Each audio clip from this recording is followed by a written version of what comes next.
Tú también, Bruto. Un podcast de historia para tiempos relativos. ¡Troya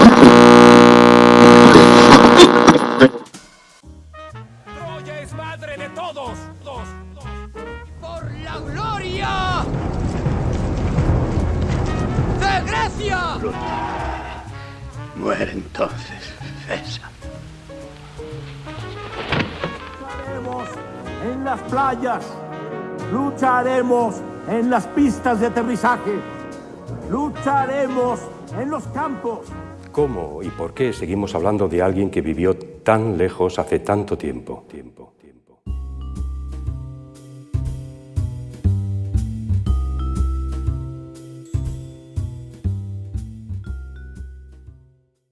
Los descendientes de los hijos de Israel disfrutaron de los años de abundancia que Egipto les ofrecía. Fueron prolíficos y se multiplicaron por todo el país. Sin embargo, un faraón que no había conocido a José los sometió a la esclavitud. En el segundo libro del Pentateuco, los hebreos serán guiados hacia la libertad por un solo hombre.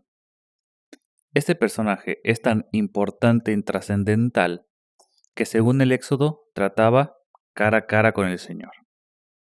Incluso, siglos más adelante, los primeros apóstoles, seguidores del mensaje de Jesús, tendrán acalorados debates sobre si el cristianismo debería seguir o no su ley.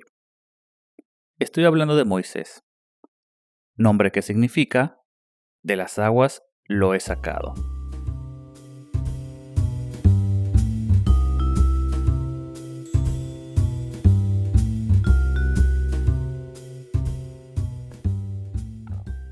Mi nombre es Enrique Gaitán y estás escuchando Tú también, Bruto, un podcast de historia para tiempos relativos. Este podcast es el medio por el cual comparto mi gusto por la historia y es una manera de comunicarla. Mi objetivo es hablar sobre los procesos históricos que le dieron forma al mundo en el que vivimos. En esta segunda temporada del podcast voy a hablar sobre la historia del cristianismo. ¿Alguna vez te has preguntado cómo un movimiento que nació como una secta dentro del judaísmo se estableció dentro del Imperio Romano? ¿Cómo fue que el Imperio Romano la adoptó como su religión oficial? ¿Y cómo fue que esta religión se constituyó como una de las religiones monoteístas más poderosas de la historia? Bueno, de esto vamos a charlar en esta segunda temporada, pero antes conviene hablar sobre la literatura que le dio forma. Te estoy hablando del Antiguo y del Nuevo Testamento. En el episodio de hoy te voy a hablar sobre el segundo libro del Pentateuco, el Éxodo. En pocas palabras podemos resumir el Éxodo como el libro de Moisés. De hecho, de Éxodo hasta Deuteronomio, Moisés es quien lleva la batuta de la orquesta llamada Pentateuco. Bien lo dice el Deuteronomio, no ha habido otro como Moisés. Quiero aclarar que no me voy a detener a leer cada uno de los capítulos y de todos los versículos que componen el Éxodo. Más bien, voy a hacer foco en pasajes conocidos dentro de la cultura popular. Por ejemplo, la separación de las aguas del Mar Rojo, los 10 mandamientos, la adoración del becerro de oro. La bibliografía que tomé como referencia para estructurar el episodio fue la Sagrada Biblia, la editada por la Universidad de Navarra, y el libro Introducción al Antiguo Testamento de Thomas Romer. Como siempre, la dejo en la descripción del episodio. Bueno, comenzamos.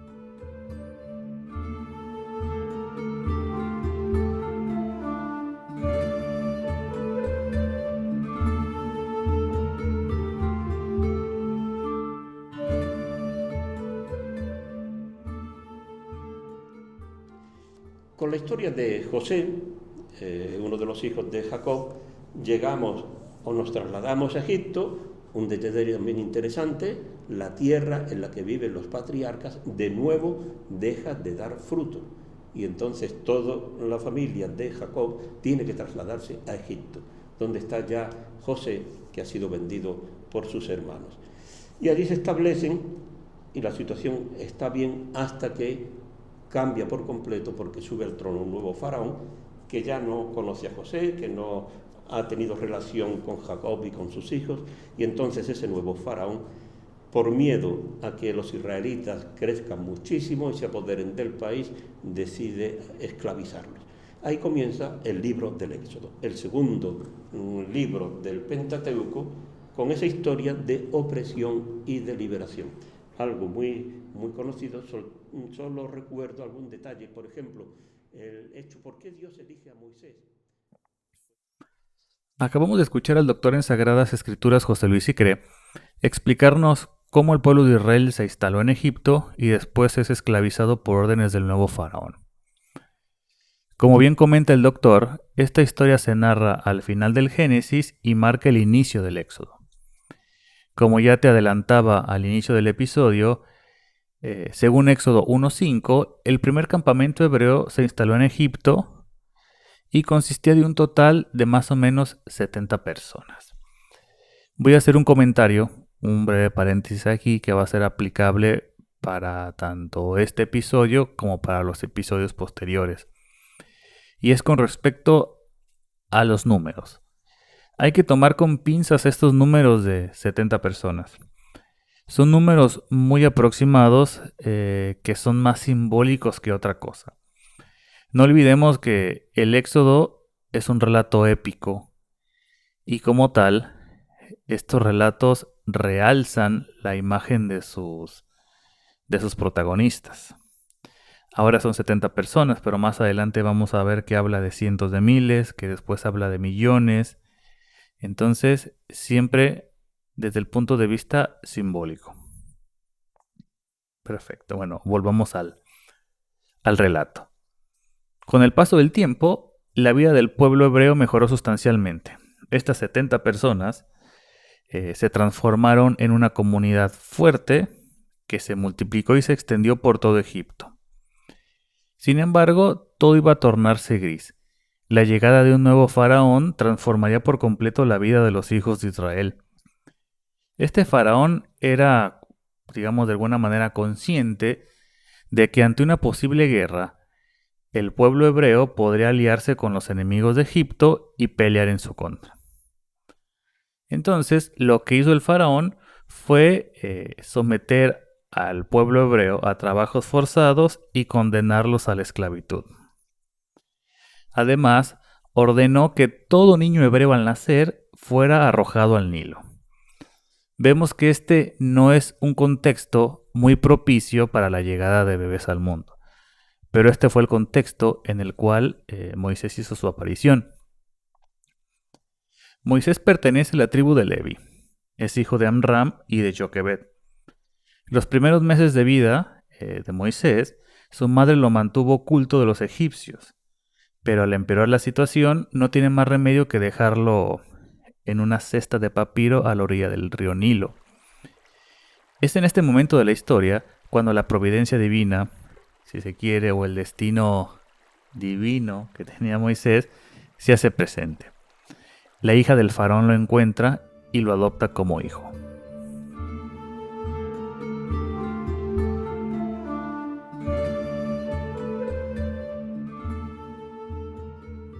La primera etapa de la vida de Moisés está marcada por las comodidades, la educación y la preparación que el palacio le ofrecía. Una vida totalmente alejada de la esclavitud a la que sus hermanos estaban sometidos. Es una realidad que el Éxodo no da más información sobre los primeros años de Moisés. Únicamente se marca que nace dentro de un contexto, que es rescatado a los 3 meses por la hija del faraón, y lo que nos encontramos más adelante es esto, que Moisés vivió en el palacio como un egipcio más. Así que es toda la información que tenemos de Moisés con respecto, digamos, a sus primeros años o a la primera parte de su vida. Pero en fin. Entonces, en uno de los viajes que hacía Moisés por Egipto, observaba las condiciones en las que vivían sus hermanos. Es testigo de la violencia con la que los capataces egipcios trataban a los esclavos. En una ocasión, Moisés intercede por uno de los hermanos que estaba siendo golpeado por un capataz. Esta intervención de Moisés produce un altercado donde muere el egipcio. Para el faraón, este hecho no pasaría desapercibido. ordenó matar a Moisés, pero este ya había huido y se encontraba muy lejos en las tierras de Madián. Allá en Madián, Moisés se va a enfrentar a un episodio que le va a cambiar la vida para siempre: la revelación. Voy a hacer otro comentario ahora con respecto a los lugares. Es muy complicado establecer una relación sobre los lugares que se indican en el Antiguo Testamento, por ejemplo Madián, con la geografía actual. En el caso de Madián, se piensa que estas tierras están ubicadas al oeste de Arabia Saudita, en lo que hoy es la región de Hiyaz, pero no podemos más que tomar el lugar como lo que es y no podemos dar más precisión al respecto. Pero bueno. Ya en Madián, Moisés conoce a su esposa, Séfora, y queda a cargo del rebaño de su suegro. Un día, mientras Abraham se encontraba por ahí en la península del Sinaí, Dios se hace presente, ¿no? El Éxodo nos dice que Dios se manifiesta como un fuego y se presenta de la siguiente manera: yo soy el Dios de tu padre, el Dios de Abraham, el Dios de Isaac y el Dios de Jacob. Después de esta épica presentación, el Señor le da una misión. Le encomienda que regrese a Egipto y le exige al faraón que libere a su pueblo. Moisés atiende el pedido del Señor, toma a su mujer, toma a sus hijos, toma a su rebaño y se pone en camino a Egipto. Ya en Egipto, Moisés se entrevista con su hermano Aarón y los dos se presentan ante el faraón con la intención de obtener la libertad de su pueblo. Pedido que, por supuesto, el faraón rechaza rotundamente. Pero no se nos olvide que Moisés es un hombre muy perseverante.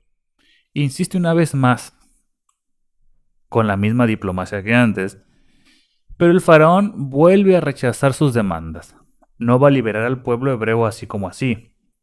El faraón no va a liberar a los que están construyendo las pirámides.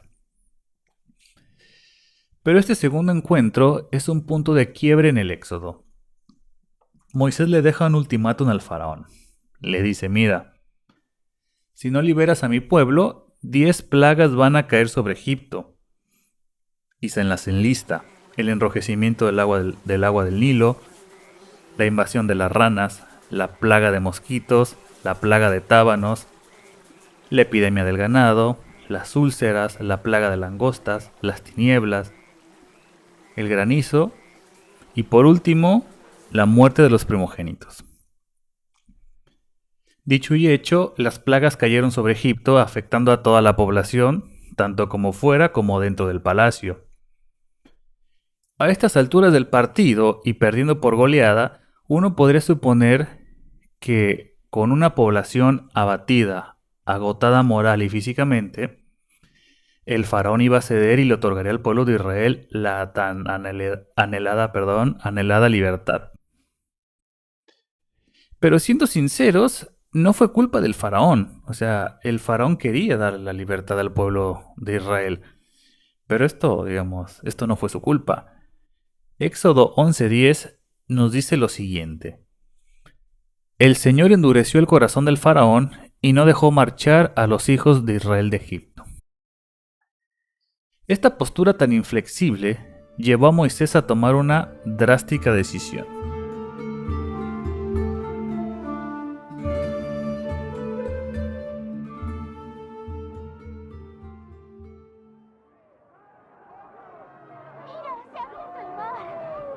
Dios abrió el mar con su soplo poderoso.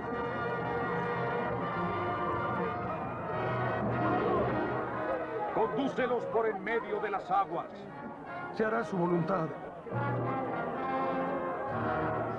Abre las aguas ante sus propios ojos y nos corta el camino con fuego. Vayámonos de este lugar. Los soldados no pueden pelear. Después de tanto insistir, y sobre todo una vez que la última plaga, la muerte del primogénito, se cumplió, el faraón liberó al pueblo de Israel. Se terminaron por fin los 430 años de esclavitud. Moisés y 600,000 hombres salieron de Egipto. Lo que pareció un camino fácil resultó ser mucho más complejo. Dios obligó a Moisés a rodear el camino hacia el Mar Rojo, hasta que por fin lograron montar su campamento en la zona de Balsafón, de cara al Mar Rojo. Esto le dio tiempo suficiente al faraón para recapacitar y seguir a Moisés. Los hebreos vieron que los egipcios casi los alcanzaban, y es en este momento cuando ocurre uno de los hechos más conocidos y más parodiados de todo el Antiguo Testamento: la separación de las aguas del Mar Rojo. Éxodo 14:21 nos dice lo siguiente: Moisés extendió su mano sobre el mar, y el Señor, mediante un viento solano que sopló toda la noche, empujó el mar hasta que se dividieron las aguas. Los egipcios quisieron seguirlos, pero Moisés vuelve a extender su mano y las aguas cayeron sobre ellos. Esto abrió un mundo de posibilidades para todo el pueblo de Israel y suponía encontrar una vida mejor, donde a priori los recursos no fueran escasos. Sin embargo, lo que se encontraron del otro lado del mar no fue lo que todos esperaban. A continuación, vamos a escuchar al Dr. Sicré hablar sobre la actitud del pueblo después de su liberación. El pueblo lo único que hace es protestar, es quejarse.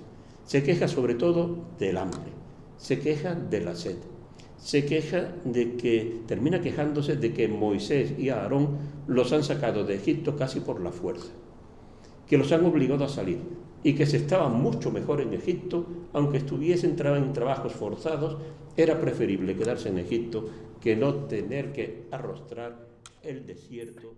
Bien lo dice el doctor José Luis, el pueblo lo único que hace es quejarse. Por ejemplo, si buscas Éxodo 16:3, ya sea en internet o en la copia de la Biblia que tienes en tu casa, te vas a encontrar con lo siguiente: la comunidad murmuraba contra Moisés. Los hijos de Israel le reclamaban el por qué los había mandado a morir en el desierto, que por lo menos en Egipto tenían carne, ¿no? ¿Por qué vosotros habéis sacado a este desierto para matar de hambre a toda esta asamblea? Esas eran las palabras que Moisés escuchaba. Sin embargo, Moisés era un hombre muy sabio. Supo controlar esta situación y lograron salir adelante. Superados estos primeros inconvenientes, avanzaron en su travesía. Después de cruzar el Mar Rojo, el recorrido de Moisés y el pueblo fue el siguiente. Pasaron por el desierto del sur, después pasaron a Elim, llegaron al desierto del Sin y acamparon en Refidim, que se piensa que es un punto intermedio entre el desierto y el monte Sinaí. Mientras tanto, en Madián, el suegro de Moisés, Yetro, se enteró de las hazañas que había realizado su yerno y lo alcanzó en Refidim. Al día siguiente, Yetro fue testigo de cómo Moisés participaba como un juez e impartía justicia a toda la comunidad. Yetro le recomendó que para evitar este desgaste debía designar jueces frente al pueblo. Así estos se hacían cargo de los asuntos menores y Moisés podía ocuparse solo de los asuntos graves. A Moisés le agradó mucho la idea y la implementó inmediatamente. Yetro regresó a su casa y Moisés continuó con su viaje.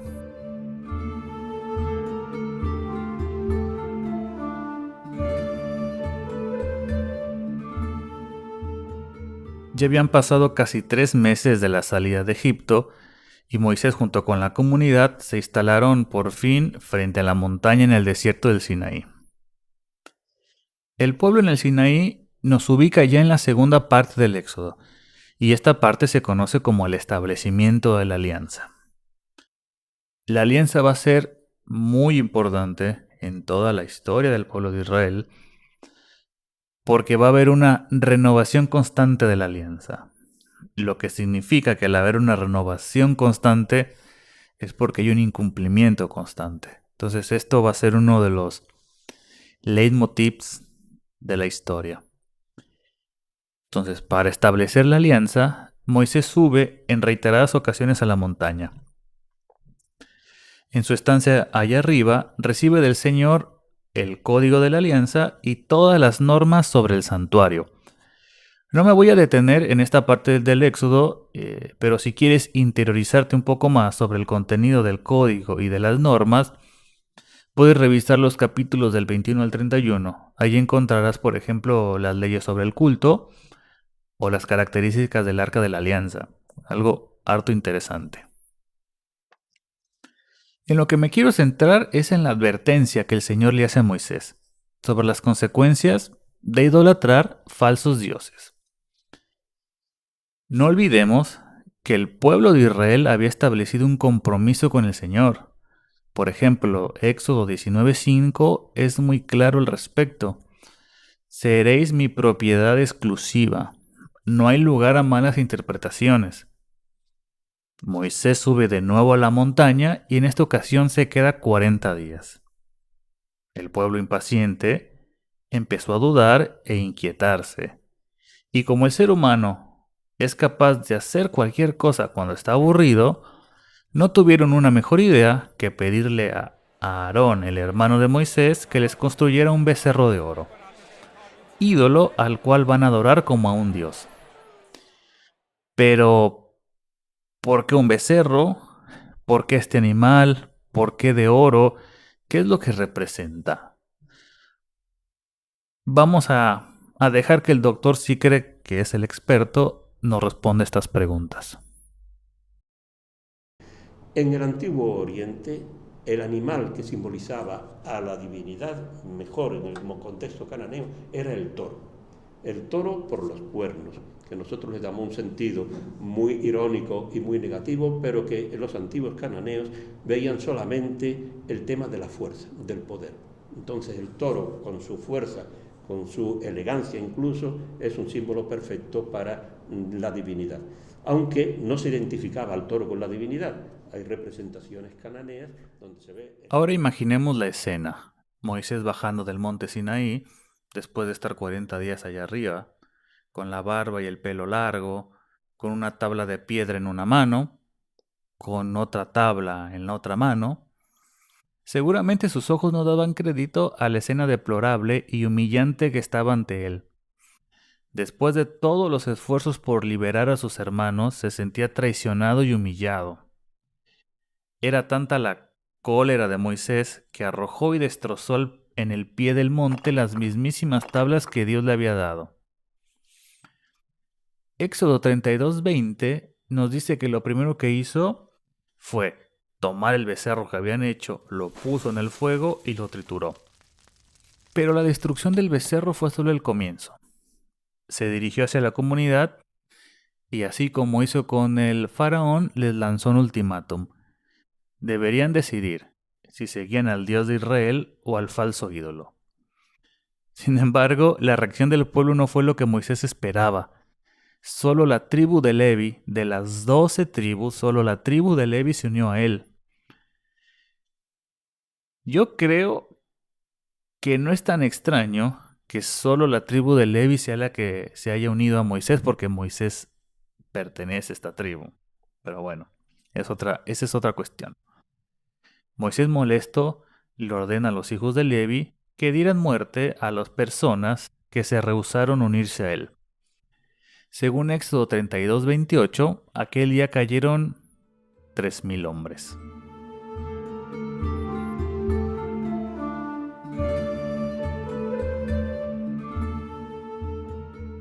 Después de este altercado, el Señor vuelve a hablar con Moisés. No olvidemos que el fin último de la liberación no es quedarse en el desierto para siempre, ni montar el campamento en el Sinaí. Dios le ordena que levante el campamento y que se dirija a la tierra que le prometió a Abraham, a Isaac y a Jacob. Es decir, que emprenda su viaje hacia la tierra prometida. También le pide que vuelva a subir con 2 piedras como las que destrozó. Ya en la cima de la montaña, vuelven a establecer la alianza y lo que se narra en este pasaje es el mismo esquema descrito ya en los capítulos anteriores del Éxodo, donde Dios establece la alianza y le da las normas para el santuario. Lo que yo creo que vale la pena comentar sobre estos capítulos es sobre la construcción del tabernáculo. Éxodo 39, versículos 33 y 41 nos dicen lo siguiente. Se presentaron ante Moisés el tabernáculo, la tienda y sus utensilios, los corchetes, los tablones, los travesaños, las columnas y las basas.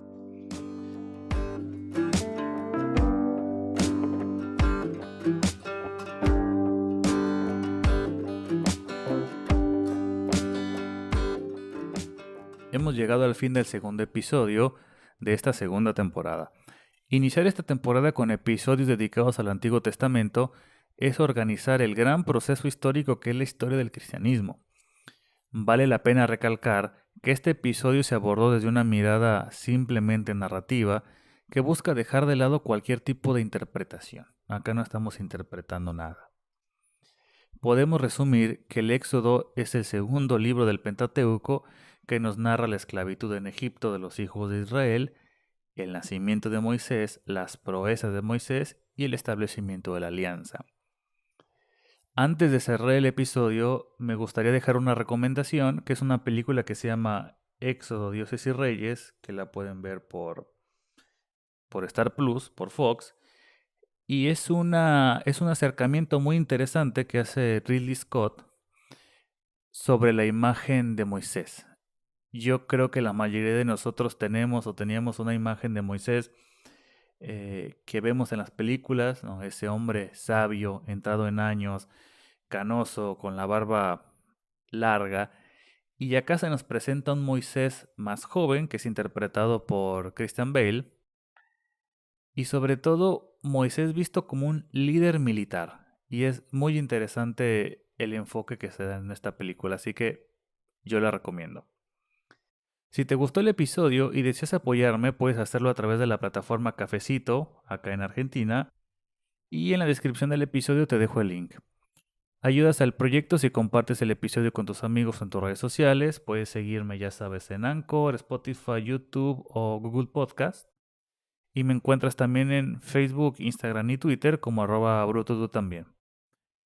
Para cualquier consulta, comentario o propuesta, puedes escribirme al mail brutotutambién@gmail.com, e incluso si te quieres sumar al proyecto, estoy abierto a escuchar ofertas.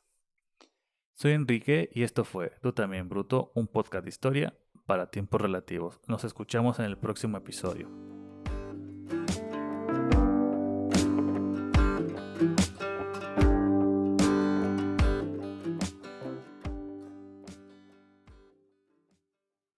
Tú también, Bruto, es un podcast escrito, producido y editado por Enrique Gaitán Ramírez.